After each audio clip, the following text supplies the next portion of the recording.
अहम खबर शामिल करते हैं। गिलगित बल्तिस्तान जिला घांगचे से जहां तहसील मशाबरूम के सबसे बड़ी गवर्नमेंट बेसिक हेल्थ यूनिट मचलू अस्पताल ताहाल फंक्शनल न हो सका। न ही इस अस्पताल में दवाइयां मौजूद हैं और न ही डॉक्टर्स। आए रोज गरीब मरीजों को इलाज के लिए दीगर टीचिंग अस्पताल या DHQ अस्पताल स्कर्दू रेफर किया जाता है। 2002 में अस्पताल फाल होने के बावजूद ताहाल फंक्शनल नहीं हो सका। मजीद जानते हैं हमारे ब्यूरो चीफ मीर नईम बल्तिस्तानी से। जी नईम, हमें मजीद तफसीलात से आगाह कीजिएगा।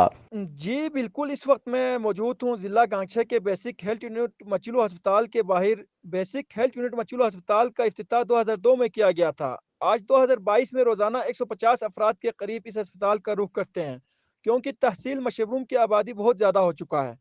इस वजह से इस गरीब हॉस्पिटल का वर्कलोड दिन-ब-दिन ज़्यादा हो रहा है। चंद अरसा पहले यहाँ पर मिनिस्टर हेल्थ आए थे और कौंसिल मचलू के अवाम को यकीन दहानी कराई थी कि अस्पताल को 10 बेड पर तहसील का सबसे अच्छा अस्पताल का दर्जा दिया जाएगा। लेकिन अफ़सोस आज 6 महीना गुज़र जाने के बाद इस अस्पताल में ना कोई स्पेशल डॉक्टर है, ना ही दवाइयाँ। इस वक़्त मेरे साथ तहसील मशरूम और एहलियान कौंसिल मचलू के अवाम मौजूद है।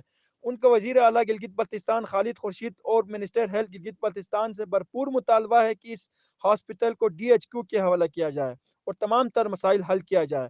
उनका कहना है कि हमारे मुतालबात हल नहीं किए गया तो यूनियन कौंसिल मचूल और एहलियान मशरूम के तमाम अवाम हेल्थ मिनिस्टर ऑफिस करदू में शदीद एहतजाज रिकॉर्ड किया जाएगा। जी।